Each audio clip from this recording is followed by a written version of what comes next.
push policemen and other security personnel to deviate from the rules of engagement?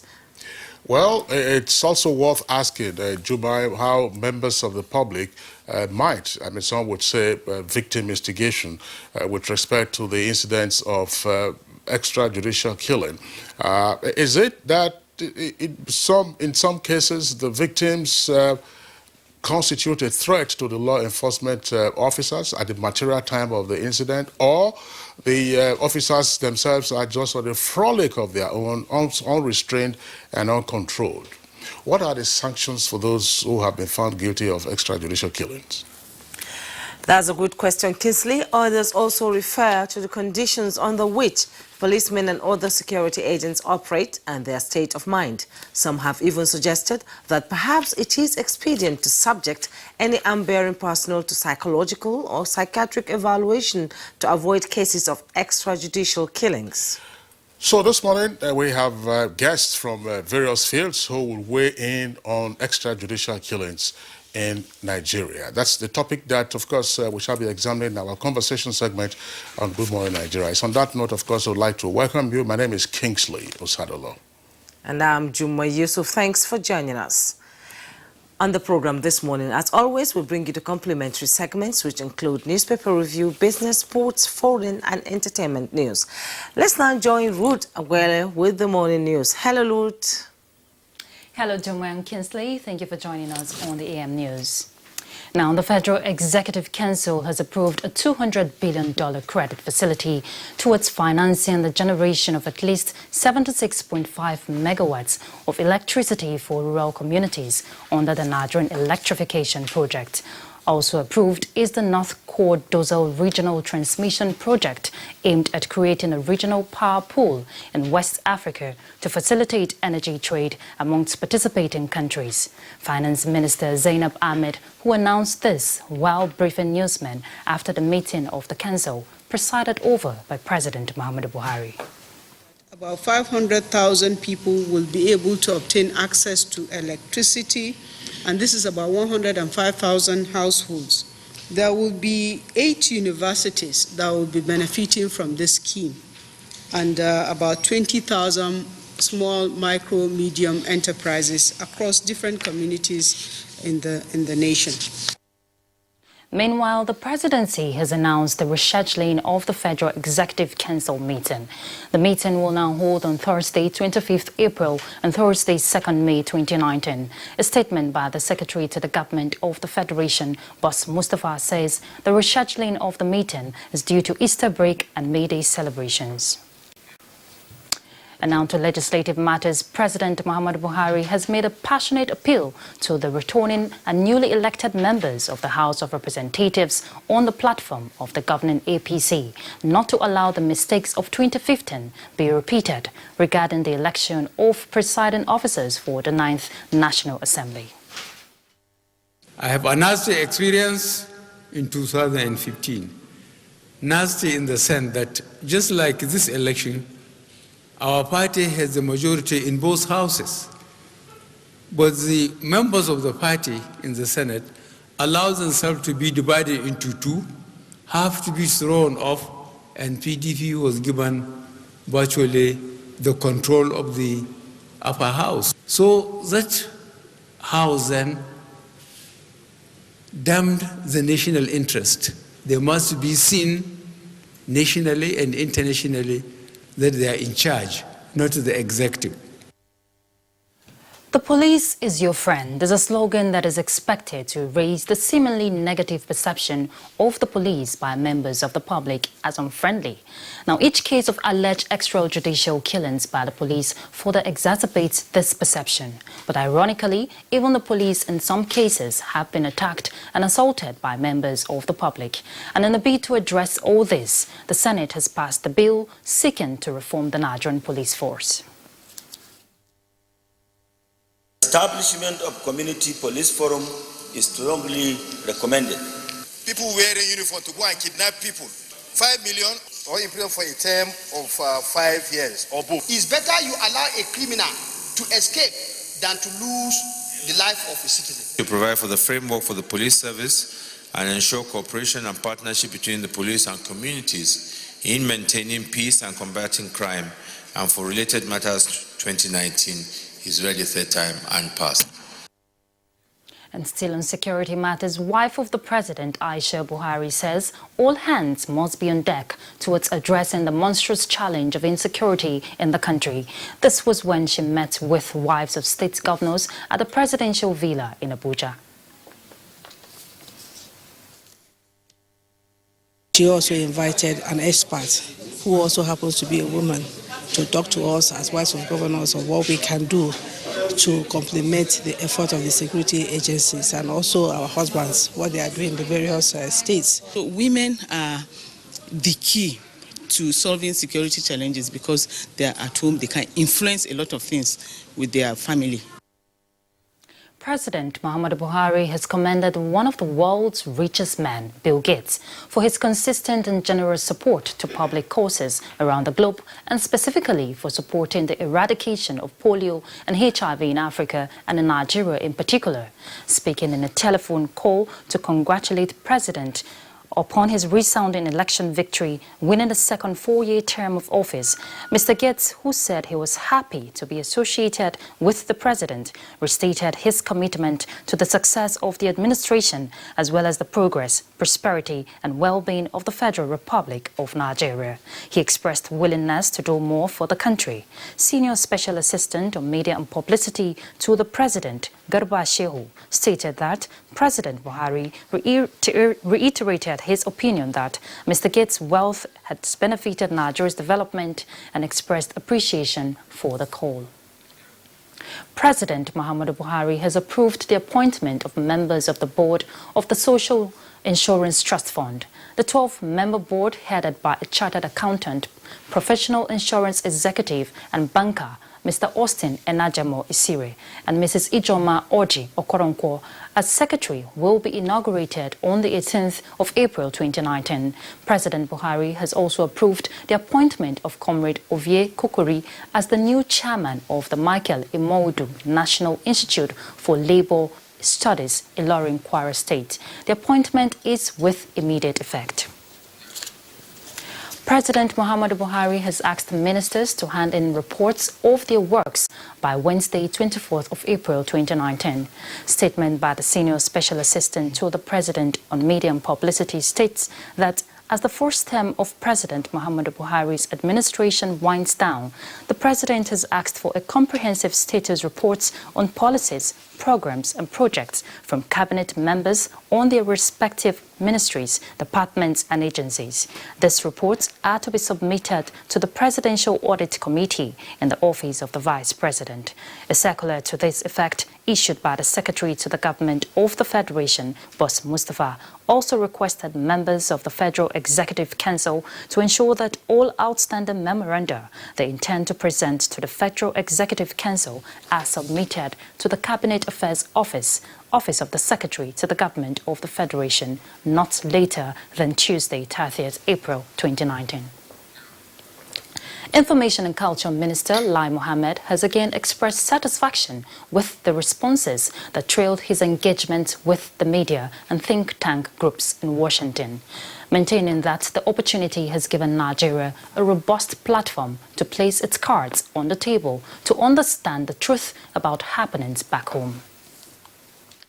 What impressed me most is that he believes that the conflicts in Nigeria have nothing or little to do with ethnicity or religion. That makes me very happy because if at that level he sees our point of view, then I think it will make our messaging much easier. And that's the news for now. Good Morning Nigeria continues with Kinsley and Jumei after this break. Stay with us. All right, you're welcome back, and now it's time for us to have business stories, and here is our correspondent, Comfort Amodu.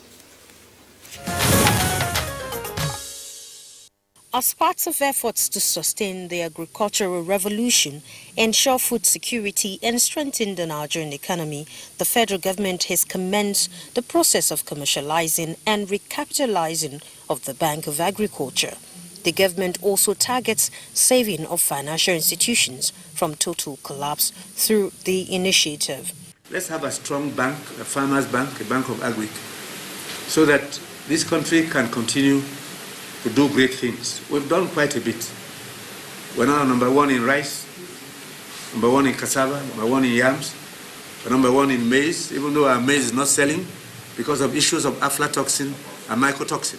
We're dealing with that. The federal government will retain only a minority equity stake, while farmers' cooperatives and the private sector will acquire a substantial and controlling stake in the bank.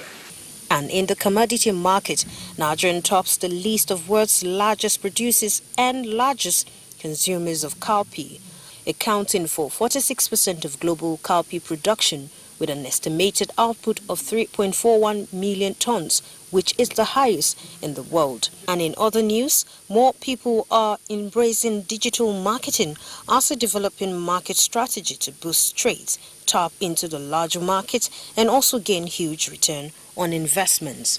People buy and they use handset and transfer money to our account. Sometimes we will transfer money to go and buy something from Lagos and Onitsha, and they send the goods to us. So we'll do all those exchange. These stakeholders say is a right step in the right direction, as this will as well boost revenue generation now that CBN continues to inject funds into the foreign exchange market. The forex market in Nigeria, the exchange rate will have been widened. And then if it's widened, let's say 500, so almost all the goods that we will buy will be like double the price. And then the earning power is not increasing, so it's going to impact negatively on the citizen. So I like the initiative and the policy of the government to intervene in the forex market by injecting a forex into the market. About $5.3 trillion being exchanged daily. So it's the economy within the currency markets are actually so large that they can pay for virtually all our unemployment issues, even in Africa. And here is the closing figures of trades on the floor of the Nigerian Stock Exchange.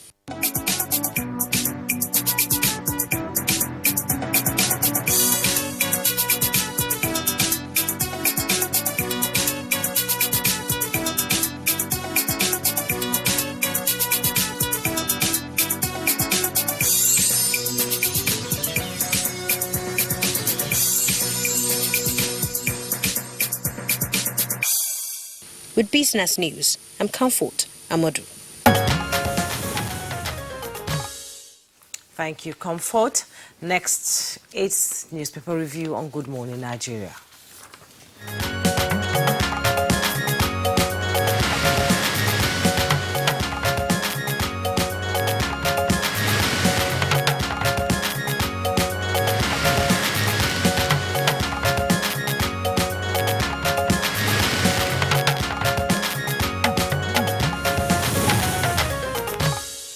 Right, our newspaper reviewer, Bayo Atoyobe, is here with us on the studios this morning. Bayo, good morning and welcome. Thank you, Kinsley. Good morning. Hello, good morning, Bayo. Jumai. Good morning. Good morning.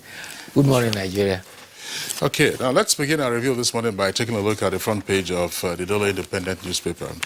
The Daily Independent, above the nameplate, has three headlines. Let's take them. Senate again passes PIGB, that's the Petroleum Industry Governance Bill, and 6 others rejected by President Buhari. And you have two riders to that headline. Rejects, that's the Senate, rejects bill to phase out petrol vehicles by 2035 and lays 2019 budget, OK's 5-year tenure for Inspector General of Police. That's page 5. $2.1 billion Malabo oil scam. Court orders arrest of Etete, Adoke, and others. 16 killed by herdsmen in Nasarawa get mass burial. That's on page 7. Now, the lead story of the Daily Independent also comes with a kicker. It says, 9th House of Reps speakership. North Central Reps shown APC say no retreat, no surrender. Insist balance of power must be achieved for APC-led federal government. And then you have a number of headlines on the first column from the left-hand side. Buhari asks ministers to submit handover notes to Secretary of the Government of the Federation. Gunmen kidnap Delta monarch's mother and sister. Umar Boshi fails to stop issuance of certificate of return to Nwoko. That's page 5. And court dismisses suit on sale of 9 Mobile.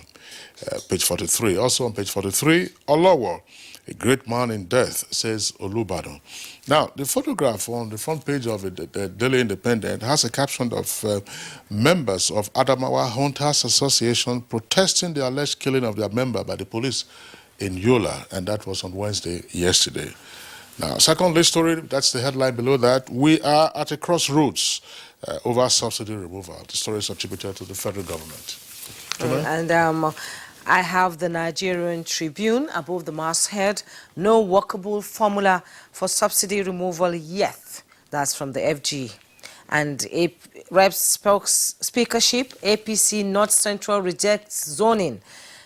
Dare declares interest. Bago rejects zoning. That's on page 3. And below the masthead, we have asset declaration on Oge knows fate today on page 35. Olowo of Owo dies at 77, page 12. Presidential poll, I am more qualified, Buhari replies Atiku, that's on page 9. And the headline speaks, FEC OK's 20 million loan for Lagos Transport Master Plan, with a rider to rehabilitate urban roads, create 8 bus corridors, 2 interchanges at Marina, Mile 2. Approves $227 million for rural electrification, regional power projects, adds Oshobo Ekiti to rail line construction.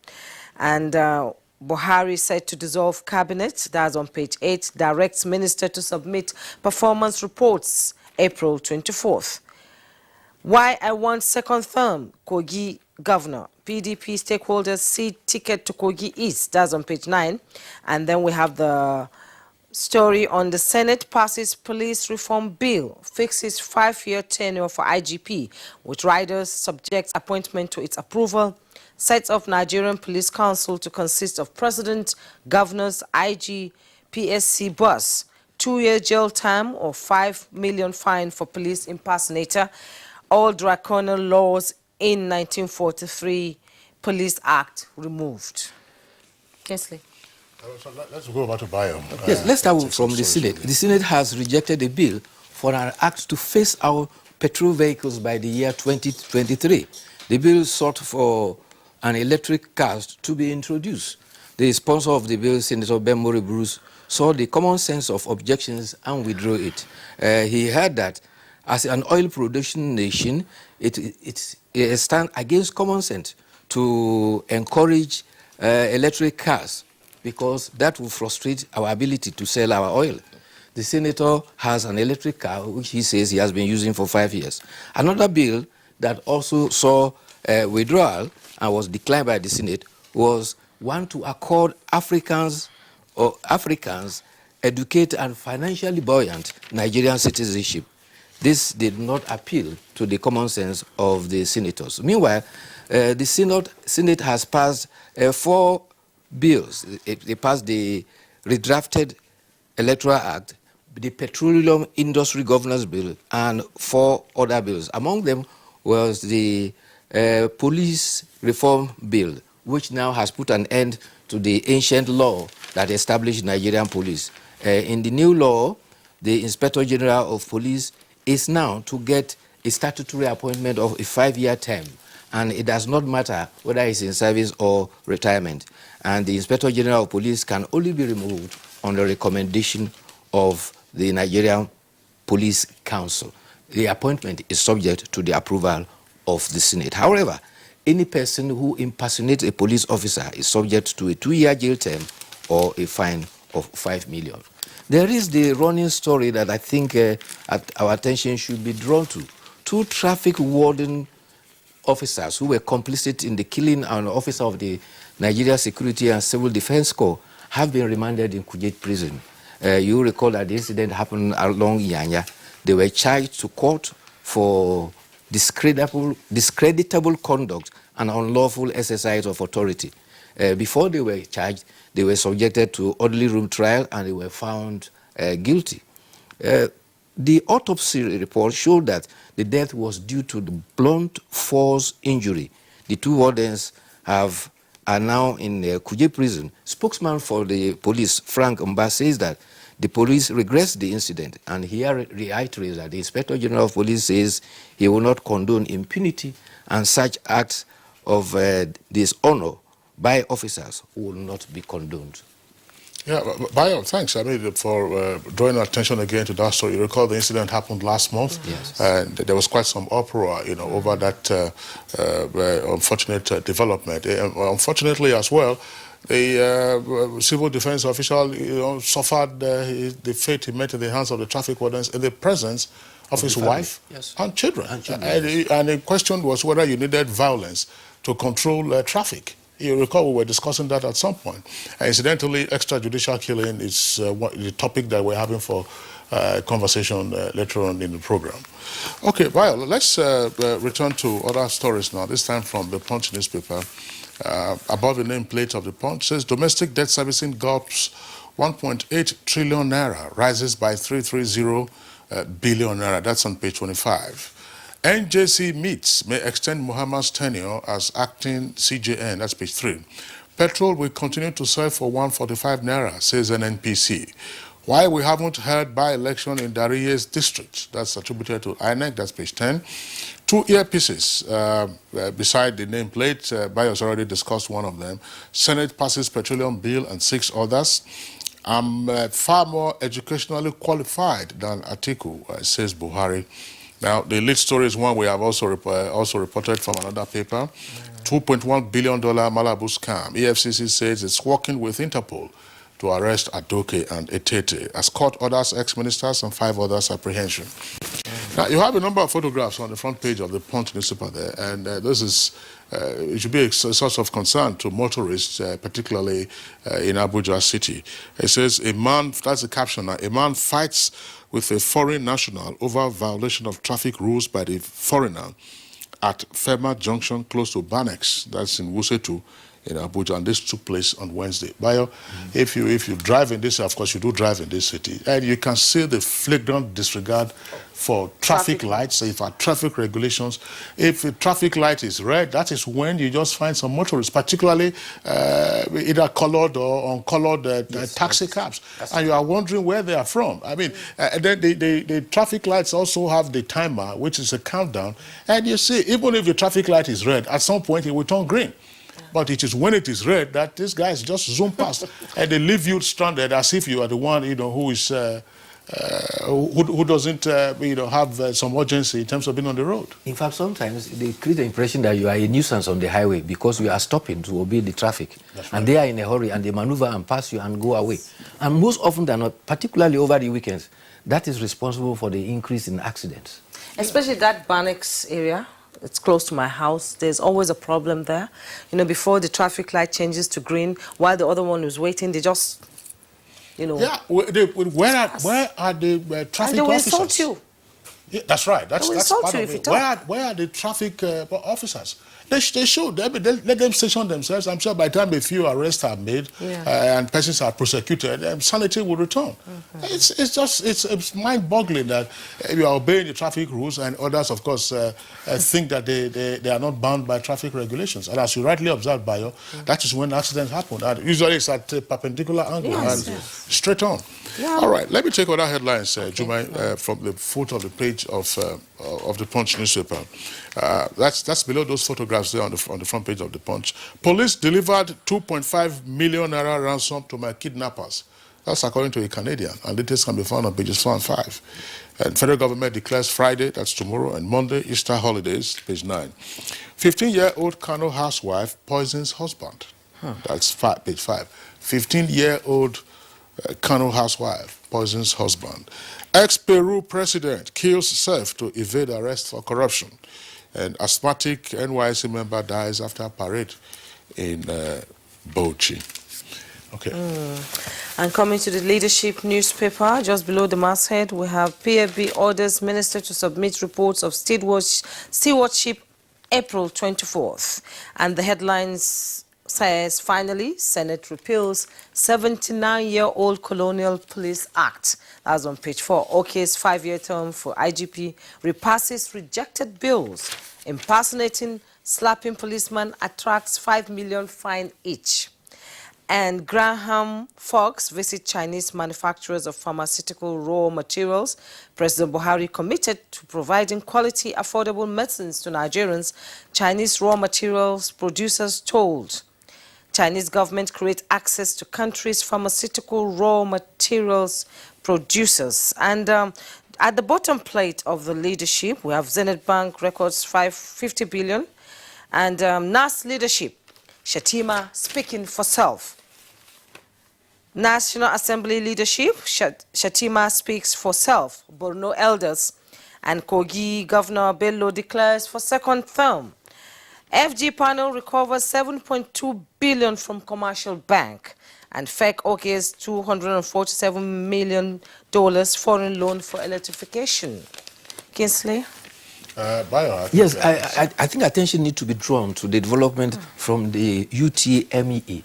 Many candidates are complaining they've not been able to sit the exam. Particularly, there's this report, candidates from JAM Center in the University of Ibadan campus, they were not able to sit it. Parents and candidates also complain about their inability to sit the exam in Uyo. In fact, the complaints indicate that some students say that the computer shut down 20 minutes after the exams commenced. A candidate also said they were required to report there at 1:30, but they got registered to start the exam at 7:30. By 8:30, when they got in, again, she did not succeed in logging on. Her opponents, colleagues who were in the exam hall, succeeded in logging on, but the screen went blank. Meanwhile, JAMB has given indication that so far, about 1.2 candidates have written the exam. They had about 1.8 million candidates that they were expecting.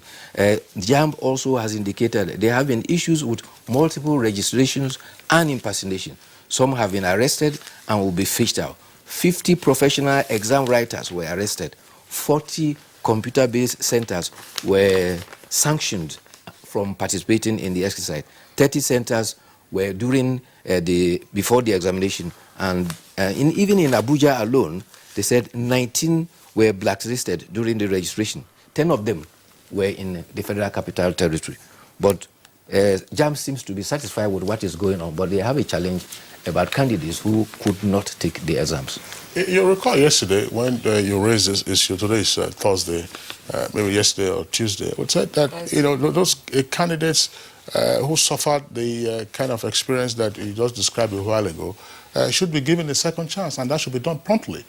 I mean, it was no fault of the candidates that their screens went blank or that they had server problems and so on and so forth. These are, issues that ordinarily, should be resolved, speedily. And so if there are candidates, the issue of the professional mercenaries that are writing exams for people, those are criminals that can be dealt with. But the candidates who didn't have the opportunity of writing the exam when they were scheduled to write the exam, as a result, yes, of server or computer glitches, should have a second chance almost immediately. Yes. Well, we'll check our editorial now. That's editorial is from the Daily Sun newspaper, and it's at page 15. It says, curbing child and maternal deaths. Yes, it's critical because the statistics are very scaring. And here 2,300 underage children die every day, and as many as 145 women die every day from inadequacies of health facilities. And they say the challenges are not far-fetched. Why? There is inadequacy of functioning facilities, particularly primary health care across the country. There's also shortage of human resources, and guess what? Shortage of power supply and water supply. A hospital cannot function with all these necessities. But the most challenging situation is that primary health care is at the doorstep and responsibility of local government. And we all know that a state government has actually stifled most local government. And so there is now a national coordinating center to serve as an overreach to help ensure that maternal, neonatal child care and adolescent health care that are supposed to be provided in the primary health care are enhanced and improved. The initiative is to make sure that death rates are reduced by at least by 50% by the year 2021.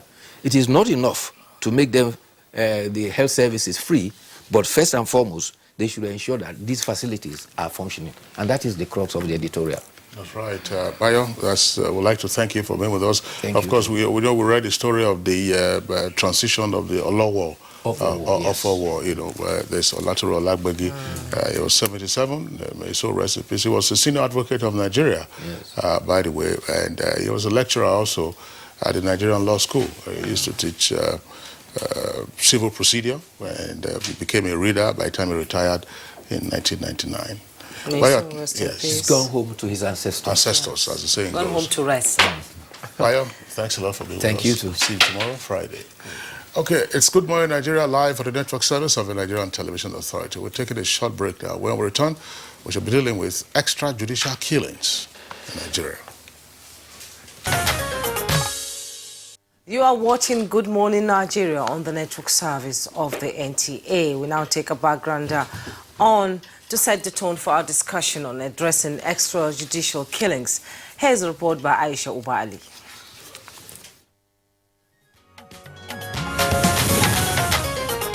Security agencies are at the forefront of protection of lives and property, as well as ensuring the enforcement of law and order in society. These officials, comprising of the police and other paramilitary officers, are saddled with the responsibility of protecting citizens. But recent occurrences are not only disturbing but fly in the face of the statutory provisions of the law.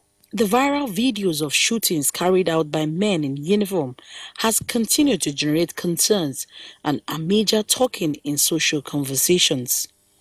Observers believe these armed personnel, especially the police, need serious training and capacity building on the use of firearms, especially with the rising cases of abuse. The actions of these officers, from all indications, have sowed seeds of doubt in the minds of Nigerians, begging the question of the police truly being a friend, as their slogans suggest. While Nigerians are grappling with the incidents of kidnapping and banditry, one expects that the police will be more proactive in channeling its energy towards ridding the society of these bad eggs and vices rather than being a vice themselves, as the narrative seems to suggest. Although those in authority in the police force have taken responsibility for the overzealousness of the men, they have also condemned these actions in bold statements. With many of these established cases not prosecuted in the past, the Inspector General of Police in his statement says, henceforth, any officer found culpable after investigation will face the wrath of the law. Regaining a good relationship and trust with the public must be cultivated, developed, and earned. Observers are of the view that with the incident, the police force should adopt alternative measures in combating crimes and social vices rather than arming them with firearms that could pose danger to law-abiding citizens. This has also prompted a legislative framework, as Senate has passed a bill seeking to amend the Police Act. Analysts on Good Morning Nigeria today will be taking a critical look of the issue and how it can be checked.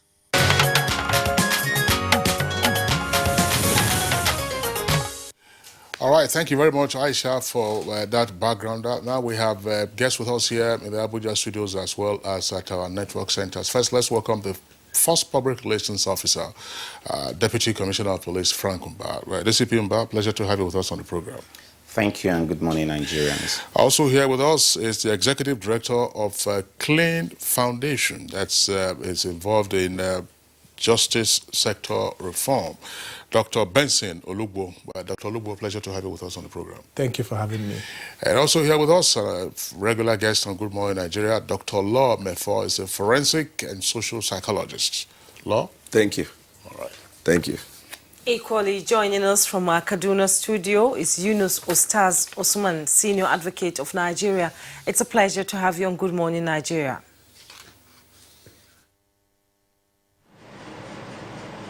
National Chairman, Police Community Relations Committee, PCRC, joins us from Sokoto. It's good to have you on Good Morning Nigeria. So let's begin with Yunus Ostaz in Kaduna. Can you give us a definition of what extrajudicial killing is?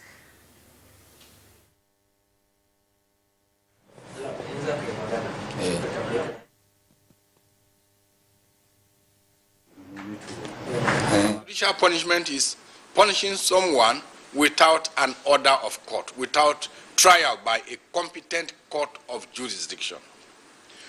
This is because normally it is extrajudicial punishments that lead to extrajudicial killings. Then we come to extrajudicial killing. Just like I have said, extrajudicial killing is the killing of a human being without an order of a competent court of law, without a trial and conviction by a competent court of law. Any other method of killing is extrajudicial. Any other type of killing, either allowed by your commander-in-chief or anything without trial by a court of law, is extrajudicial killing, illegal and unconstitutional. That is the definition. All right, stay with you, learned Senior Advocate Eunice Oosters. Our focus, of course, this morning is on extrajudicial killing involving law enforcement officers. But in terms of explaining to our viewers, when you say the unlawful taking of life without without exhausting the normal judicial process, would that also include lynching, as we find in some parts of the country? Of course, like I've just said, anything, any type of killing without the permission of a court of law is extrajudicial and not unlawful, but is illegal. Illegal in the sense that it is totally forbidden and you are supposed to have the same punishment meted on you if you do that. It is unfortunate that extrajudicial killings in Nigeria today are not only done by the overzealous security agencies, but even people using ethnicity or misinterpreting religion and the rest of them. And it's most unfortunate. But as you know, that if you do so, if you kill somebody, the punishment is that you yourself should be killed. All right. You say that the person who has carried out an extrajudicial killing should be killed would mean that you have to go through the due process of law. That's the presumption. Okay, well, thank you very much, Senior Advocate. We'll return to you in our Kaduna studios. Let's come back to Abuja studios here. We earlier introduced the Executive Director of Claim Foundation. How widespread is extrajudicial killing? But in this case, let's narrow it down to law enforcement agents. It is widespread. It is very bad. And in 2002, Clean Foundation carried a report on extrajudicial killing in Nigeria, and it showed high level of extrajudicial killing cutting across all sectors of the society, all geographical locations of the society. And there was a high level of involvement, unfortunately, of security agencies whose responsibility actually is to protect the life and properties of Nigerians. So that is 2002. Even before 2002, there have been cases. I'm just saying the one we did. And of course, also, if you look at what is happening recently, if let's just leave then and just come even this April. Within this month of April, between March and April, there have been recorded cases of extrajudicial killings, even in Abuja here. Of course, I heard you mention the officer. Even in Lagos also, you know Kolade Johnson, you know the lady and the young man who had gone to a nightclub, and other ones. Apart from those ones that are actually in the public domain, there are several hundreds, if not even thousands, that are not in the public domain. Last year, we had a public hearing with the National Human Rights Commission.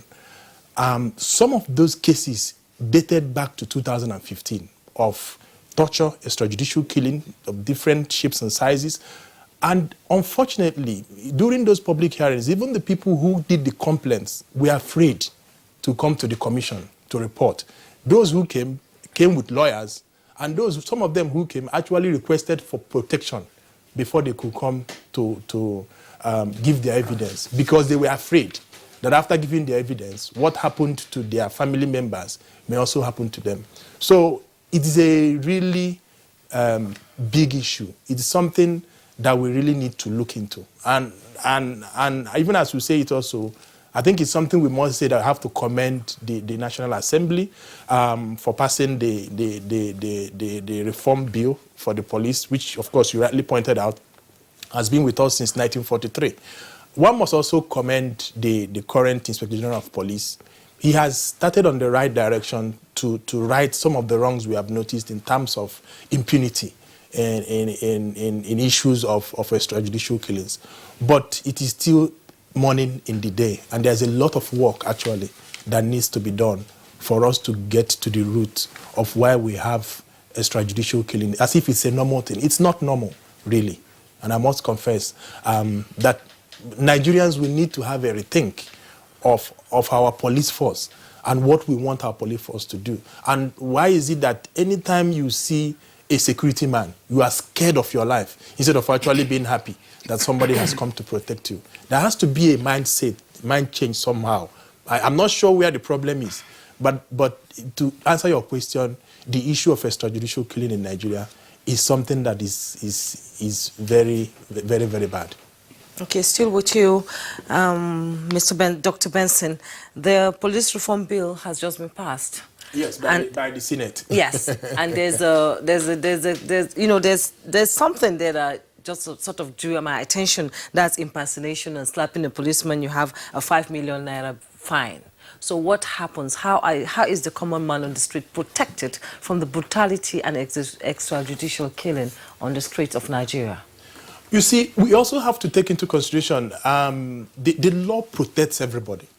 The law protects Nigerians. The law protects service members. One must also concede that security agencies and also police officers have actually also been victims of extrajudicial killing, unfortunately.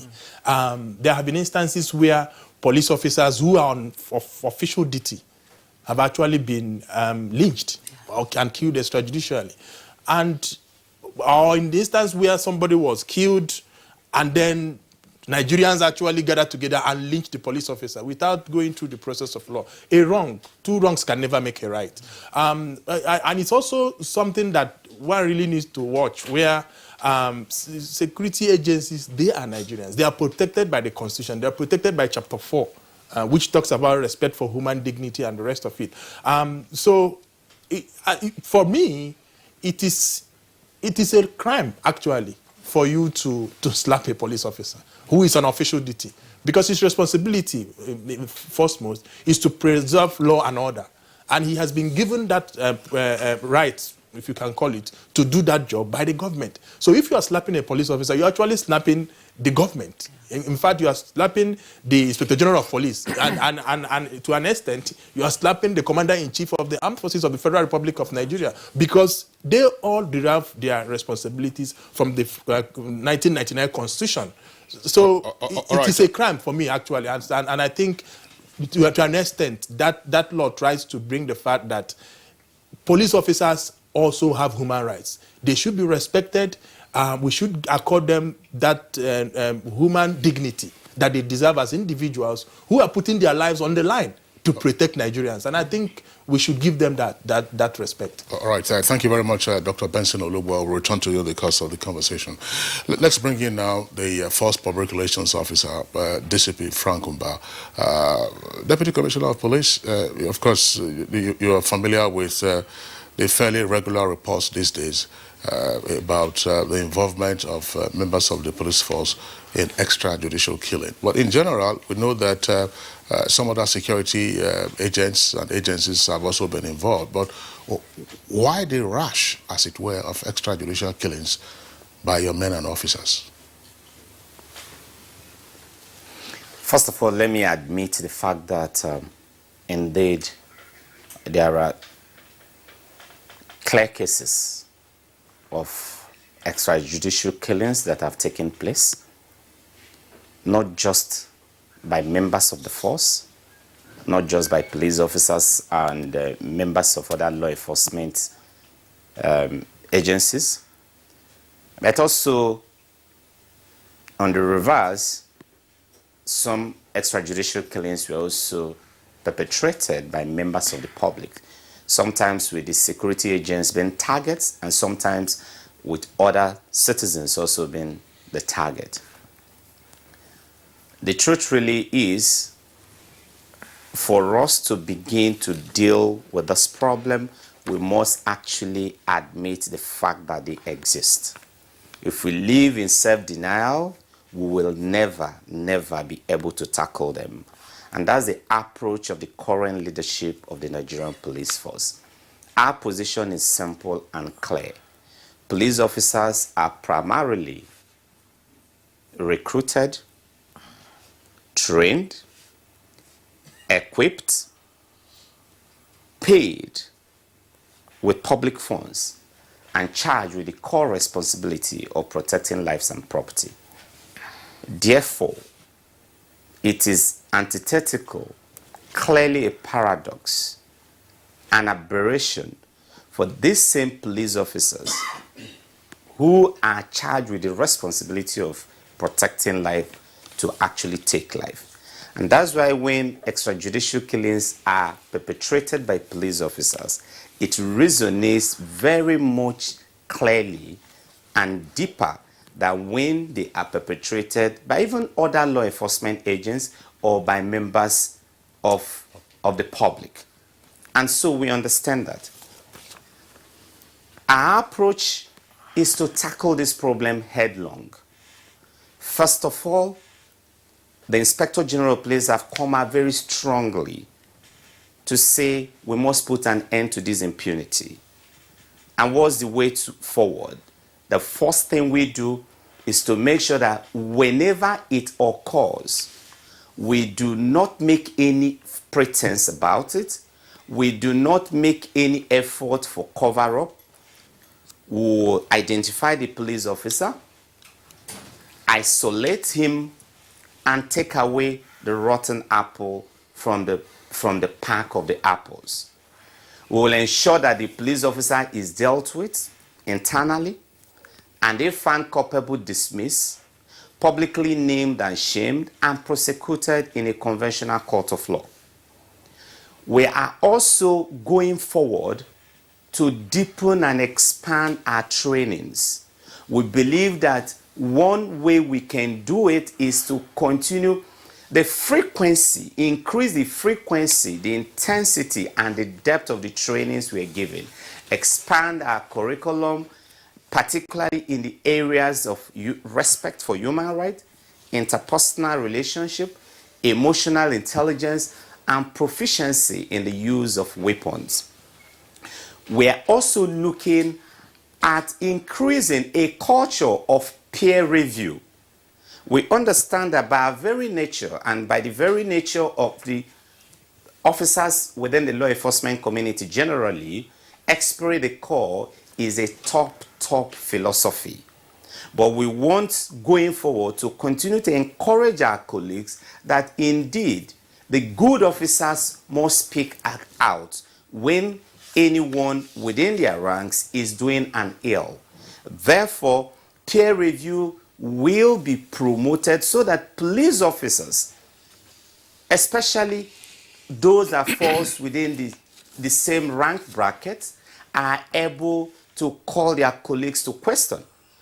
In his trip to Lagos, the IGP even expanded this further by saying that line officers, line supervisors, including DPOs and area commanders, will be held vicariously liable if they fail to rein on their subordinates, if they fail to exert adequate supervision of their subordinates.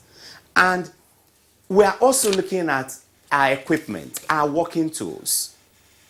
You will agree with me that the world is advancing, the world is moving forward technologically and scientifically. We believe, and very strongly so, that if we have the right funding, the right tools, the right equipment, we will certainly be able to reduce the frequency of the use of firearms. For instance, if we've got enough rubber bullets, if we've got enough stun guns, if we've got enough tasers, we'll be able to to do away or reduce to the barest minimum the resort to AK-47 and other kind of lethal weapons during encounters with members of the public. All right, DCP Frank Uba, thank you very much. We will return again, of course, to you. Just before we bring in Lord Mefo, who is a psychologist in our midst, I would like us to go over to our Sokoto Network Center, where we will introduce Dr. Farouk Abdullahi Meyama. Dr. Meyama is the National Chairman, Police Community Relations Committee. Dr. Meyama, well, we are here seated talking about extrajudicial killings. Almost historically, if you were to go back 40 years or so, this has been a problem with us. I'm sure you recall what happened in 1981 in Lagos when mobile police officers shot dead Dele Udo, who was an athlete, you know, somewhere around Surulere, and that caused quite some uproar. And of course, in the Second Republic, some members of the police force had the notoriety of being referred to as kill and go. And in recent years, of course, you have had a number of incidents involving members of the police force, plus, of course, as we have also identified through the guests, other law enforcement agencies that are also involved in this extrajudicial killing. Why has this persisted?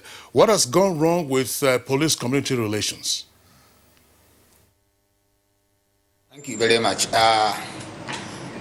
First and foremost, I think we all know that the duty of a state is to protect life and properties, and the police were trained, equipped, and fed by the public in order to ensure the protection of life and properties.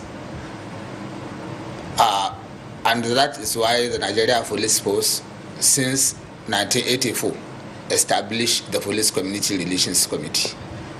First and foremost, the duty of the Police Community Relations Committee is to protect the interests of members of the general public in their interactions and relationship with personnel of the Nigeria Police Force.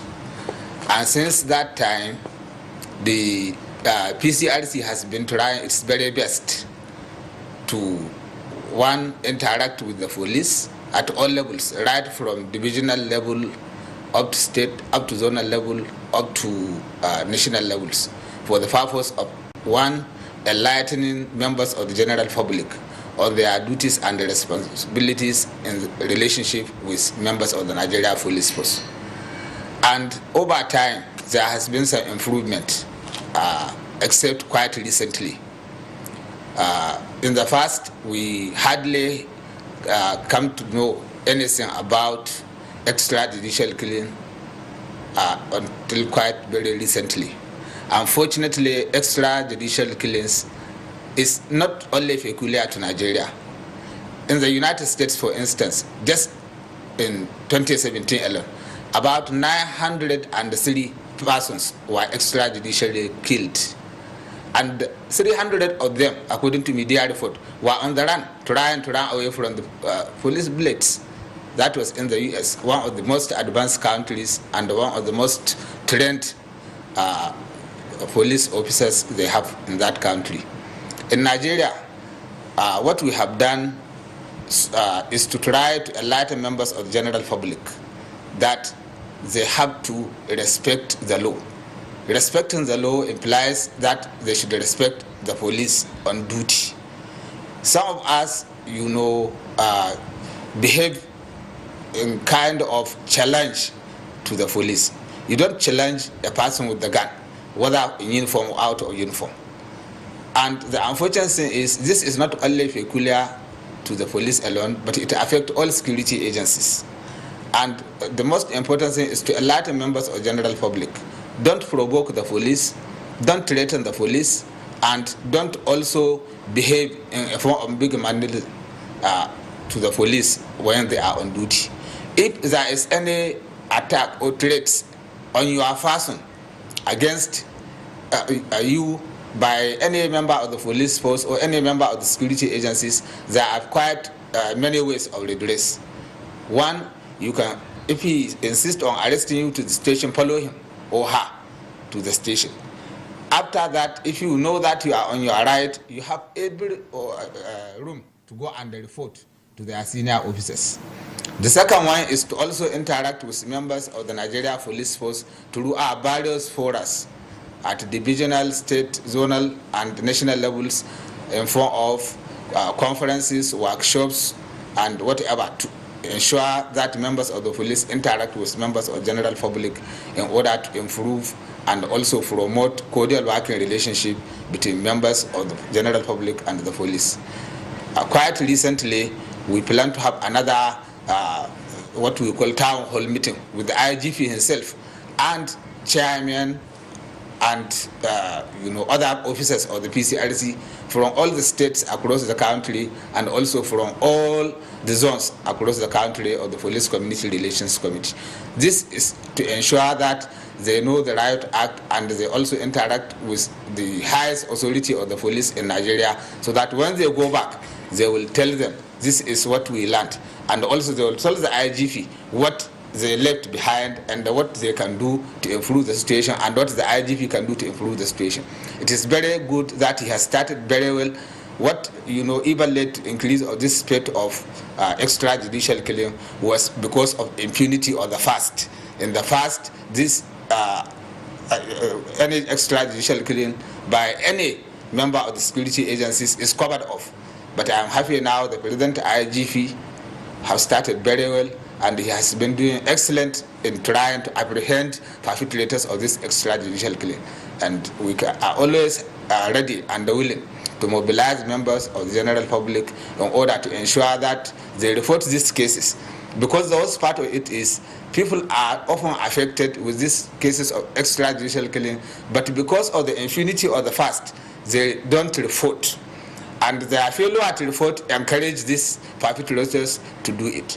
Another thing that has been neglected, which also led to this spate of increase in this extrajudicial killing, is failure of the police to check drunken police officers. A person who is to be deployed to his duty force should be checked whether he is drunk or not drunk. In the past, it is often done, but nowadays they don't even have the equipment to check whether a person is drunk before he is posted to his duty post. And that is why it is highly appreciable of members of the National Assembly for passing Police Trust Fund, because if it is endorsed, hopefully we hope the President will also endorse it, that Police Trust Fund will help in providing the police with the required funds to improve their performance, to equip themselves very well, and also even provide the police officers with the required remunerations to do their job. Still with you, Dr. Farouk Abdullahi. I would like to ask you this question. How much is a problem, this phenomenon we have, these extrajudicial killings, and how do Nigerians contribute to it? Well, actually, it is increasing, as I said initially, and increasing not only in Nigeria alone, but in Asia, in Europe, and even in the United States. The unfortunate thing is members of the general public at times provoke police officers or even security agencies through not complying with lawful directives. If you don't comply with lawful directives and the person is empowered to arrest you, and if you resist, that is why they are Nigeria police force. So they will definitely use force to arrest. And if you resist that arrest, you know what is to come, is to happen to you. That is one. Two, the police themselves, as I said, need to be controlled before they are posted to their duty first. They have to know that the senior officers have checked them for drunkenness. I personally, at one time, met a drunkard police, mobile police officer on roadblock. I didn't argue with him. He stopped me. He went to check my boot. He checked my boot. I moved. I went and called the commissioner of police and informed him. And he sent people to check, and he confirmed, and immediately withdrew that officer. So even members of general public has a responsibility when they notice something abnormal with a police officer, report to his immediate superior officer, and something will be done. And even if you don't want to waste your time reporting, call the nearest PCRC member in your community, because we have members of the PCRC at all levels in all communities that you can always call and inform them, and they will not hesitate to inform the senior police officers to take care of that. Then another thing is there is cases of corruption. Corruption is a very, very fundamental cause of this. Monies meant for taking care of the police are often not released on time. We have had the IGP when he told us publicly that the budget... All right, Farouk Abdullahi Mayama, we'll return to you at Sokoto Network Center. Now, let's come to our Abuja studios here and bring in Dr. Lomefor, who is a forensic and social psychologist. Tell us something from your perspective. What psychology is at work here in extrajudicial killings that do not appear to abate in Nigeria? It's a very disturbing trend, whether we like it or not. It's on the increase also. And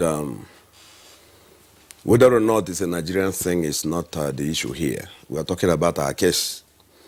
And we have problem of selection. You know, it's not every citizen that should be a policeman. That's the beginning of the problem. I don't know the selection process employed by the Nigerian police. There are psychological tools of identifying those who are suitable for the kind of job. Every job has personality dispositions of the people who should fill into it. I don't know. That is one level. Then the level of training.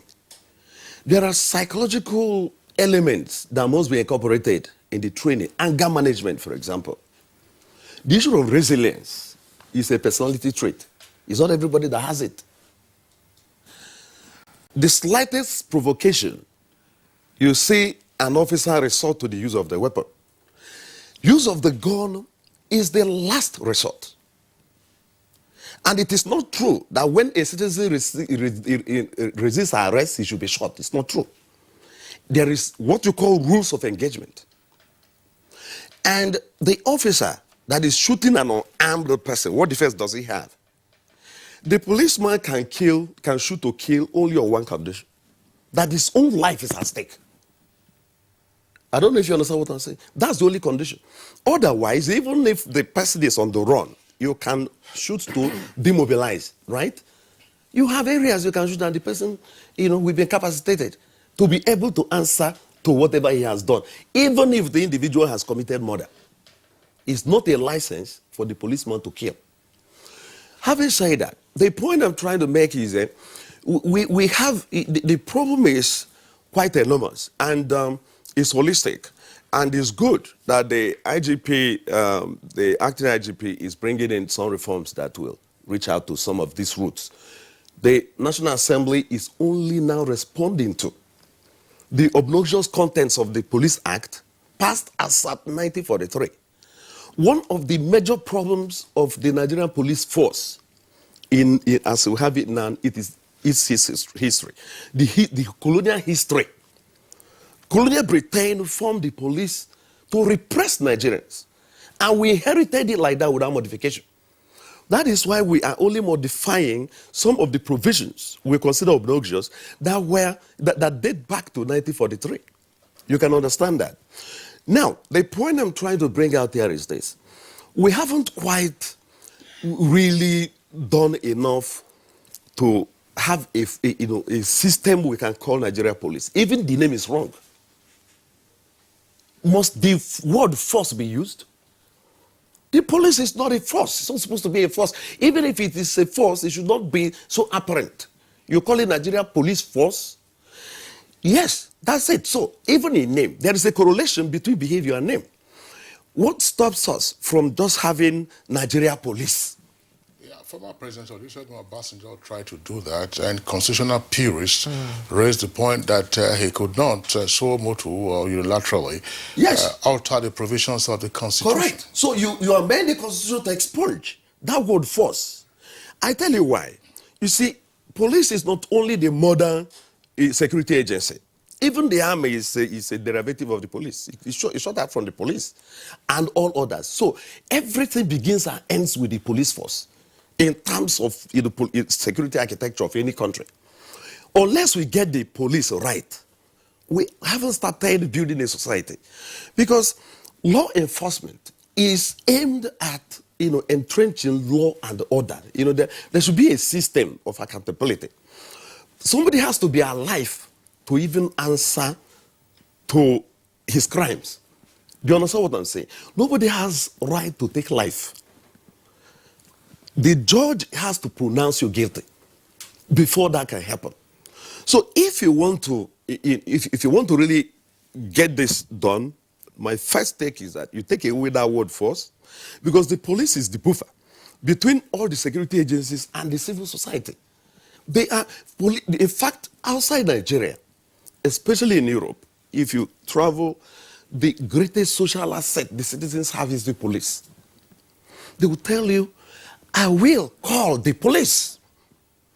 And it means so much to them. Can a Nigerian say that? That's a problem. If we cannot appropriate our own police as our own major, social asset that can give us protection, give us happiness, give us hope, you should run to a policeman for protection.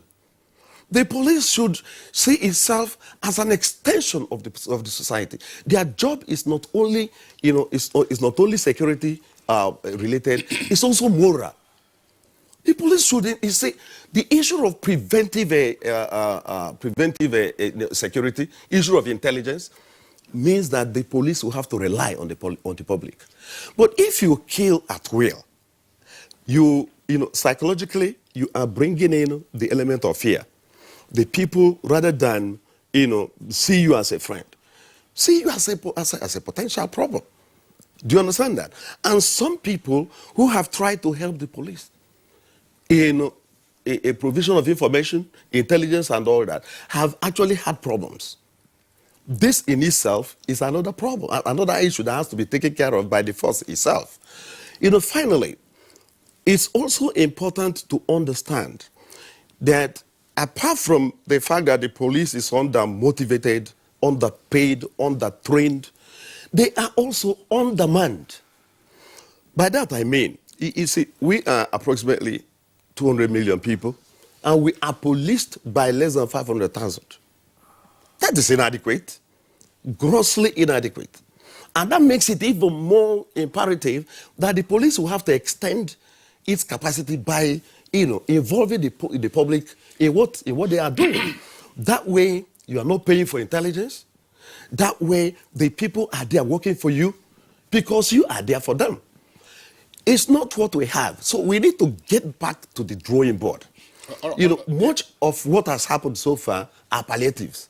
We need to do much more. We have to rejig the police fundamentally. Well, Lord Mefol, thank you very much. Earlier, you talked about the fact that for recruitment purposes, there ought to be a psychological checklist for persons, who are coming into the police. But I want to return to my original question for you to try to explain the psychology behind extrajudicial killings. Let's try to contextualize it as follows. Yeah.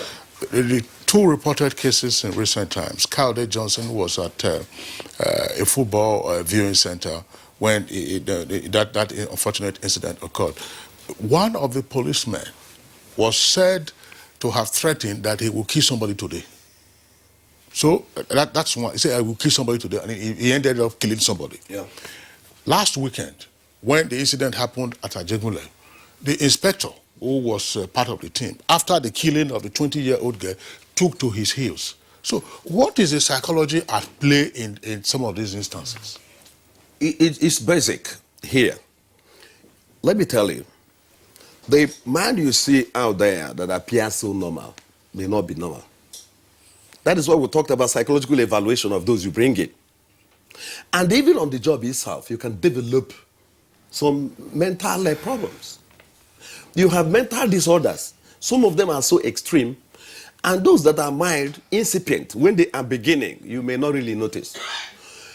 You see, you need to, apart from taking into consideration the issue of evaluation of those who come in, on the job itself, police job is combative and judgmental. Is stress-ridden. And at the background of all, mental disorders is stress. That's a problem. So is there a mechanism in place to really constantly reevaluate. Even those who were okay at the point they came in, there should be a periodic evaluation. You need to constantly evaluate. Nigerian police force must work with the Nigerian psychologists. They can help them free of charge to do some of these things. Every 2-3 years, we need to know whether it's still the same person we recruited 3 years ago that we still have. Because on the job, a lot can happen. Their job is so stressful. Some don't sleep for days. Some are under threats. Because what we are saying, they have an advantage because they are holding arms, right? But they too are under threat. Because Nigerians are reacting to these issues by taking the battle to the police itself also. So they are under threat, they worry, they have families to run and all that. And the pressure is not guaranteeing that they can return home. At the end of the day, it's a work. These are realities that must be taken care of professionally. It's not just a matter of, waiting for that to happen. Then you try the policeman and dismiss him. That is not enough. That will not bring back the life that was lost. What is important here, what the police must think seriously about is prevention. We need to make sure that the officer doesn't get stressed to the point where he will have to fall back on the gun. The use of the firearm by the police can be compensatory in nature. Sometimes it has to do with personal threats. That's what I'm saying, trying to even protect himself. Sometimes it is a kind of cry for maternal help. It's an officer who needs help, and the help is not forthcoming. Even the person to give the help doesn't know that the officer needs help. The officer himself may not even know that he needs help. So he needs to undergo evaluation at the point of entry and periodically to ensure that we still have the same person. Then you need to teach anger management. You need to teach it. There must be ways there are psychological ways of teaching anger management within the force itself. And once you constantly do that, then you get, better, modified behaviors that will be more in line with what you call democratic policing. All these things are lacking at the moment. We are still running the police as a force. Nigeria police shouldn't be a force. The officers and men must know that they don't need a gun. And a general say that the war he believes he wins is the war he wins without firing a shot. You don't need to use the gun. The DCP ambassador it here also, that they want, to be equipped to the point where you may not even need the gun. That's the point. They don't need a gun. But that is what they have. Instead of being the last line of their defense, it is the first line of defense. Right. So they constantly fall on it. Okay, Doctor, thank you so much, Dr. Lo. I'll be going now to the DCP Frank Uba. Response to questions that has been raised by respondents in the studio now. First of all, let me say that a whole lot of the things that doctors have said, I agree with quite a whole lot of them. However, it boils down again to the fundamental issues of reforms and funding. I mean, even as we aspire to equip our departments, the police, the Nigeria police, to a point where we may not have to resort to the use of gun at the slightest provocation, it will need to be funded appropriately for us to be able to do that. We can't do that. We can't do that with our bare hands. The Inspector General of Police, no matter how noble his intentions might be, will need the backing of the relevant government organs and agencies to be able to actually execute those missions. So it comes down to funding. It comes down to the support. And that's why someone said, and I totally agree, that every community, every nation, every country gets the kind of police it deserves. Yes. And so Nigerians and Nigeria must work with us to build the kind of police that all of us will be proud of. I'm talking about extrajudicial killings. I mean, it is actually a whole big challenge. And for us to tackle it, we must actually look at it holistically. The policeman on the street oftentimes sees himself as a victim of a larger conspiracy.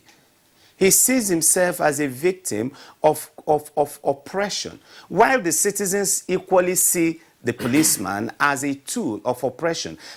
As a police officer, I have seen single murders of police officers. I've seen double murders, triple murders. I've seen police officers molested, slapped, beaten, their heads smashed. And in one of the extreme cases, about 2013, for example, during the Ombase crisis, over 100 police officers were murdered in cold blood. That was extrajudicial killing taken to the highest and the most horrendous level. And so, as much as we continue to do everything we can to rein on our officers and ensure that we carry out deep and far-reaching reforms, it is also important that every facet of our national life, we all come together and work towards actually addressing those other factors that also precipitate the unlawful killing of law enforcement agencies. I've seen soldiers killed on the line of duties for nothing, without provocation. I've seen our colleagues from the customs murdered by smugglers. And so it is a huge problem. We on our part have actually accepted that it's a challenge here. We can't run away from it. The same way we take glory when one police officer had a cell, the same way we all in the police force celebrated Chioma Ajunwa when he won the Olympic gold, the same way we celebrate Samuel Peters when he won the World Boxing champion, the same way we celebrate when one single police officer has distinguished himself doing something wonderfully well, the same way as police leaders and managers, the same way we will come down and take responsibility and try to fix the problem where one of us is bringing shame and infamy to us all. And that's the way to go. On the issue of recruitment, again, if the police force, if the people and the government of Nigeria, if we are able to come together and make the Nigerian police so attractive, the conditions of service so attractive, it will be easier for us to even attract the creme de la creme of Nigerian youths.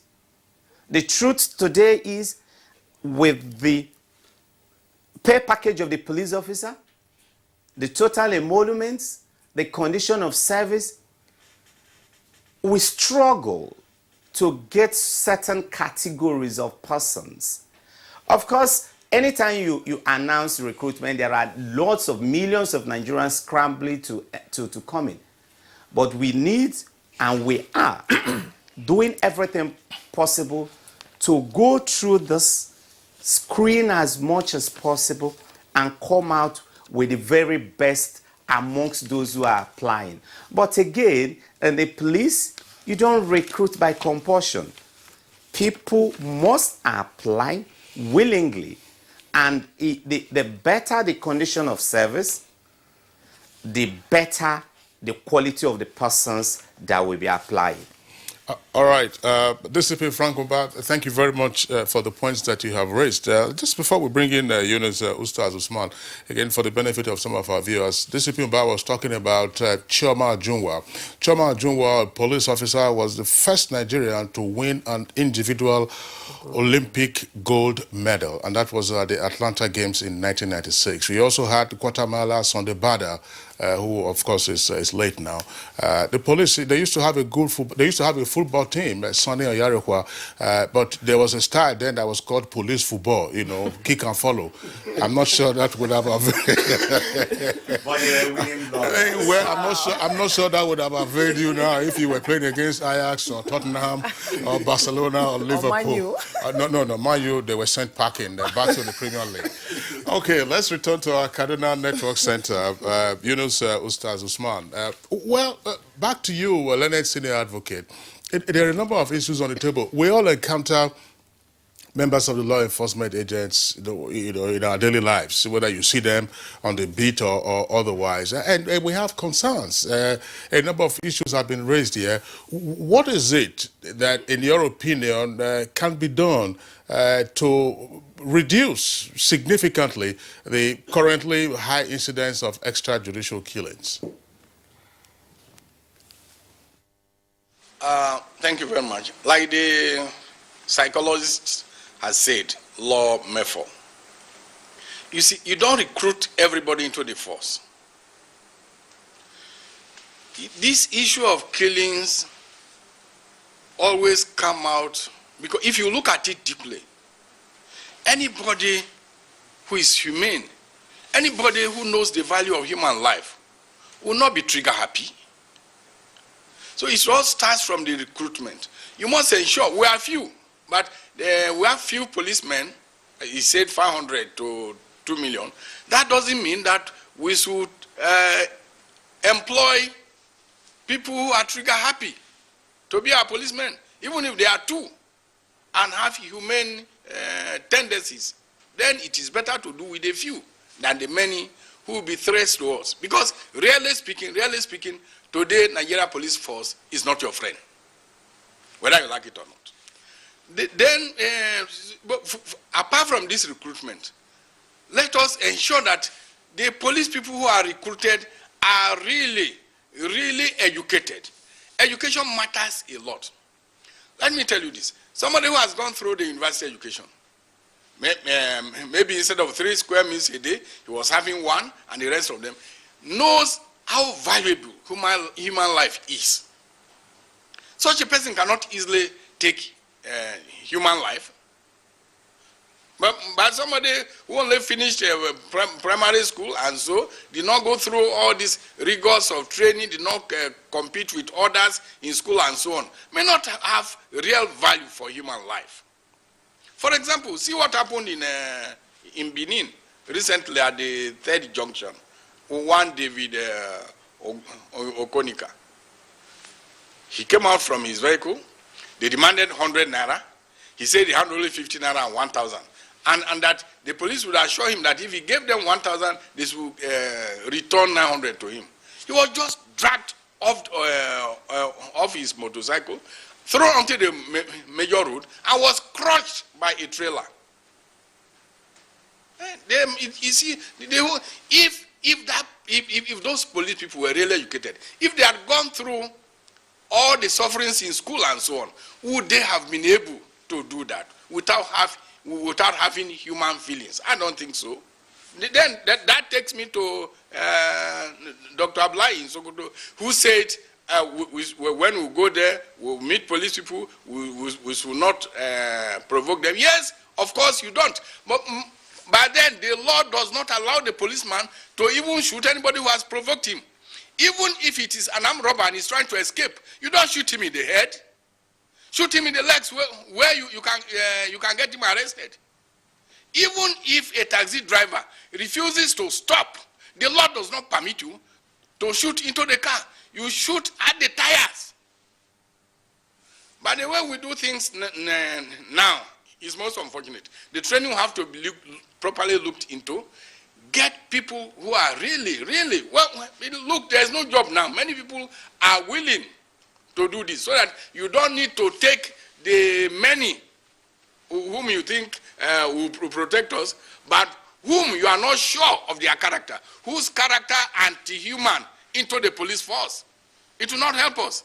Then the doctor from Sokoto, again, I'm sorry, said that the policeman has the arm, so if you threaten somebody with the arm, Was he giving the arm to shoot you? He was giving the arm to protect you. So with humility, that cannot be an excuse at all. And then the use of this firearm, the DCP said it should be the last line you can fall back to. Yes, it is true. The rubber bullets and the rest of them are cheaper than the life bullets. So don't give policemen life bullets, particularly those who are in our cities. You don't give them life bullets. It's not the issue of cost. If it is cost, life bullets are more costly. Please, we should know that human life is not chicken life. Even if it is chicken life, you have no right to kill a chicken that does not belong to you or that you don't need to use for food. I think we should have passed this stage since in this country. But it's most unfortunate. Thank you very much, our learned advocate. We now go to Dr. Farouk Abdullahi Meyama. He has raised some pertinent questions on how the police should use weapons, and your committee is in charge of relations between the police and the citizens. So what have you been doing to create awareness on the need for better relations between the police and the citizens so they don't use arms to arrest or kill a citizen? Yes, as I said, we have had so many interactions with the police. But to go back to the question of training and education, we don't recruit primary school leavers nowadays. That is one. Two, there is more increased number of educated police officers these days than in the past. But unfortunately, there is no correlation between increase in education and the number of incidents we are witnessing today. We have now even a whole university of police academy training police officers with university degrees. We have so many police training institutions across the country training police officers who are secondary school leavers. They only enroll secondary school leavers these days. So there is no correlations between the more educated an individual is, the more crime he committed. In fact, some of those crimes were being committed by the educated elites. So coming back to the relationship between members of the general public and the police officers, the police introduced Police Community Relations Committee for the purpose of enhancing police-public interactions.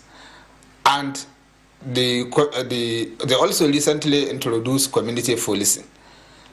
Community policing is the key to improvement and enhancement of police-community relations across the country. The unfortunate thing is community policing has not been given the desired, status and respect it deserves. It has only been, given payslip in the past. We are praying that the present IGP will address the issue of community policing, because community policing entails involvement of all sectors: traditional rulers, religious groups, other security stakeholders at all levels. In the past, the PCRC even proposed a position paper on how to implement community policing at all levels. You don't implement community policing in Abuja from the force headquarters. You implement community policing at the community levels. And we made a case for the implementation of that community policing so that all security stakeholders at the community, all community leaders within the community, all religious groups within the community, all traditional rulers within the community will form the community policing committee at the community level. All right. Thank you very much, Farouk Abdullahi. And indeed, gentlemen, in our studios here in Abuja, as well as our Kaduna Network Center, we're taking a short break now. When we return, we'll take the tweets and then, of course, get the closing comments from our guests. All right, welcome back, and still good morning, Nigeria, on the network service of the Nigerian Television Authority. As we said before we went on that short break, we have a number of tweets. We'll go through them now and then return to our guest. Law Alpha C has this. It says, adequate professional training and reasonable welfare packages for security agents who have embarked on their task is one that should be considered by the government. For it sounds strange for them to kill citizens they swore to protect. And Daddy G.O. tweets, this is largely perpetrated by men of the Nigerian police force. It is unfortunate that some aberrant police officers are trigger-happy despite repeated warnings and overtures by the authority. One of the reasons for this is poor welfare package for the police force. Again, one other reason that may have been responsible for this menace is a lack of adequate training for the security personnel. In many cases, these officers don't possess the educational wherewithal, the mental capacity and temperament to deal with the public. No constant engagement. Now, Titus Mondenok has this tweet. I think the President, acting Inspector General of Police, is taking the bull by the horns by checkmating the menace of extrajudicial killing by some of the bad cops. Olale Kamaruddin tweets, extrajudicial killing is a grave abuse of rule of law and human dignity, which are the core of fundamental human rights. It should be strongly condemned and denied in any sane society, especially where democratic governance is practiced, such as Nigeria. Festus Akimboyewa tweets, now the rate at which Nigerians are being killed in police custody and in police operations by trigger-happy officers is worrisome. Sad that the victims of these extrajudicial killings are mostly young people. All our armed current policemen should undergo compulsory psychological tests. And Daily Jock Solomon tweets, agents in Nigeria must intensify by government and citizens. This is because freedom to life of Nigerians is fundamental, constitutional and consistent with Nigeria's human rights treaty obligations. Nigerians say no to extrajudicial killings. This madness must stop. This is coming from Mike Ayankwa. He tweets, now extrajudicial killings are certainly a crime against the people. And kudos to the Nigerian Television Authority for bringing such an important topic to the public domain, since the menace has been on the increase, especially this year. We welcome the trial of some security personnel involved in these activities. And Raji Afiz Abidemi tweets, good morning, Nigeria, on issue of extrajudicial killing in Nigeria. I think federal government needs to put more efforts concerning training of our uniform officers, and the security agencies need to be friendly with the citizens of this country so that they'll be able to get information from them. All right, this is Mutana Farouk. It says, why would a rational human being terminate a life that he cannot revive? Everyone always focuses on the security agents in this regard, but what about the criminals? And Sani Michael Omokoji tweets, IG is decrying the rate of extrajudicial killing by some of his men is not enough. Thus, he should match his words with action, as culprits must be used as scapegoats to serve as deterrent to others. He should equally embark on holistic training and retraining of his men. Akeju Olagbaju tweets, now extrajudicial killing is a violation of human rights, and it's a case of being guilty before trial. And Festus Akimboyewa tweets, many Nigerians abroad are afraid to visit Nigeria with their children. The few bad eggs in our police have made the entire police force to appear fiendish and gaulish. Sad. The police must work hard to clean up its battered image. This is coming from Arisha Monde. As we are discussing extrajudicial killings, we should also remind our citizens of their duty to respect a security officer. And Bawo Omegbemi tweets, I think the government should focus on the education of policemen. Well-equipped police academies should be provided. Also, the qualification for requirements should be upgraded. Kudos, NTA GMN crew. God bless Nigeria.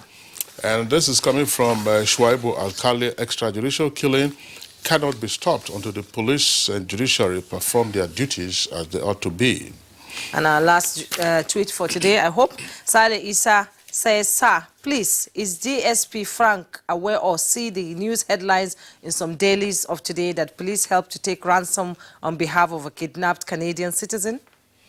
All right, that story was there at the point when we're doing the super review. And by the way, Frank is Deputy Commissioner of Police, not DSP. We're taking you, that Twitter has taken you down exactly. several ranks. But let's comment again now. This, of course, will be getting the closing thoughts from some of our guests. Dr. Benson Olugbo, Executive Director of Clean Foundation. There are a number of points that have been on the table, but there was a report overnight from the police officer who is in charge of public complaints, Abayomi Shogunle, advising Nigerians not to speak Queen's English when before officers who are on the beat. You should speak pidgin. You should speak pidgin to avoid what they refer to as kasala. You also heard, what the chairman of police community relations also talked about. Lord Mefor himself also referenced the fact that, look, the psychology of the public to the police isn't one of friendship. Yeah. Now, are we supposed to be afraid of the police? I'm not saying that you see a police officer, you behave to him arrogantly. But what does that tell us about officers who are on beat patrol? You are asked a question, you respond politely, and they say you are speaking Queen's English. If you recall, when the End SARS campaign was on, they were just looking at, fresh young boys and say, this one must have money, so get rid of him. Yeah, even beyond, it's worrisome.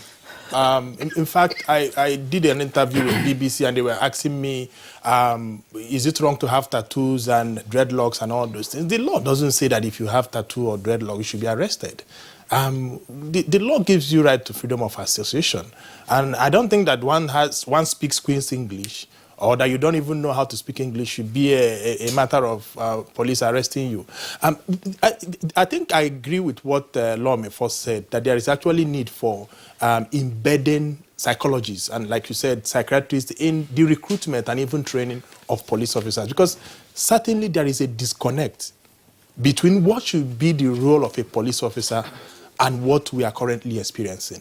And like DCP Frank Mba also said, that the society gets what it deserves. There is need to actually reorient everybody, both Nigerians and police officers, that the primary responsibility of a police officer is to protect life and property and not to take life. That is an aberration.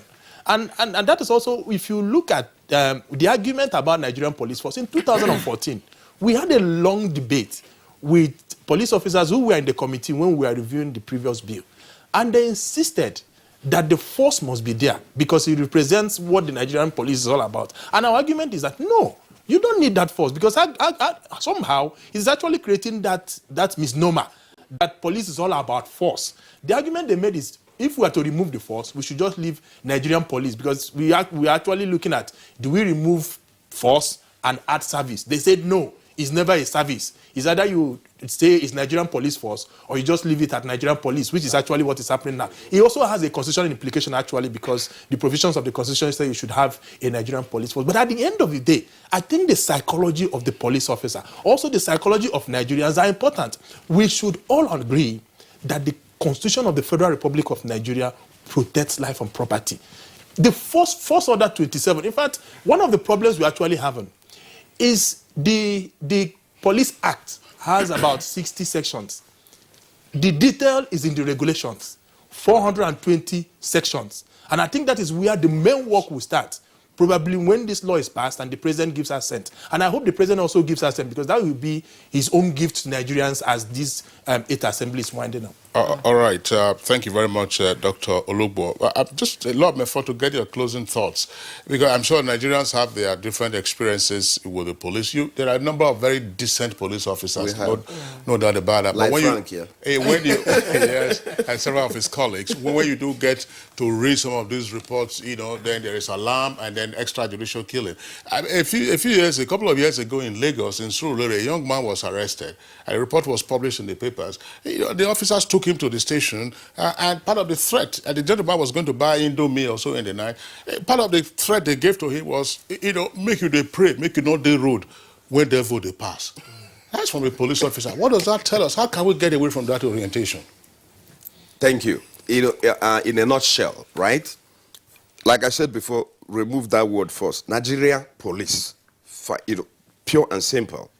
Then we have to, for us in psychology, right? Perception is everything. Perception is bigger and far more important than reality.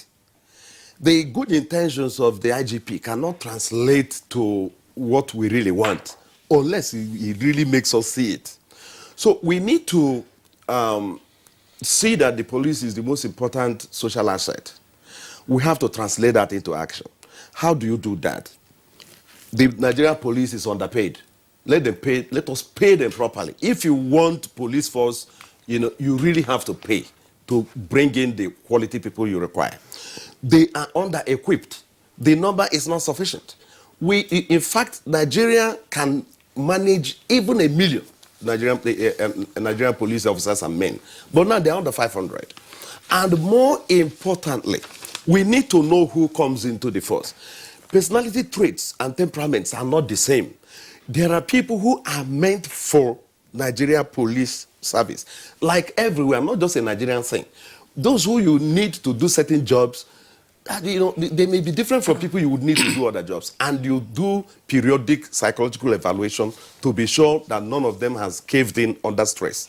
All right, Lawman, thank you very much. Jumai, let's get the closing thoughts from the DCP, that's the Force Public Relations Officer. 35 years ago in this country, the argument was that the police were not sufficiently armed, and that the armed robbers could overrun them. At the time, part of the most efficient weapons that the police had was a Mark IV rifle, a Mark IV, the so-called cock and shoot.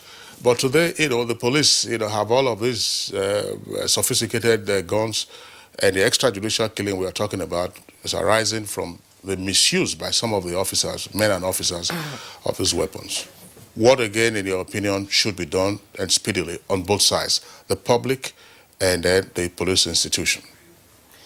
First of all, if you permit me, let me respond to some of the side issues. The issue of tattoo dreadlocks, for instance. I want to say very clearly here, because it has actually been a big issue, particularly with the Lagos community. I want to say clearly here that tattoos and dreadlocks are not alien to our culture. I mean, Nigerians from time immemorial have always had tattoos. In the northern part of the country, the women will adorn themselves with beautiful tattoos whenever they are getting set for weddings. And even in the southern part of Nigeria, we've always had tattoos. So clearly, no Nigerian should be profiled or labeled wrongly for having tattoo. Dreadlocks have always been with us. For those who are religious purists, in the Bible, the Nazarites, Samuel, Samson, they've had dreadlocks. Rastafarians love dreadlocks. In the southern part of Nigeria, in the southwest, the southeast, Dada is a phenomenon. So Nigerians should be free to go about with their tattoos and dreadlocks.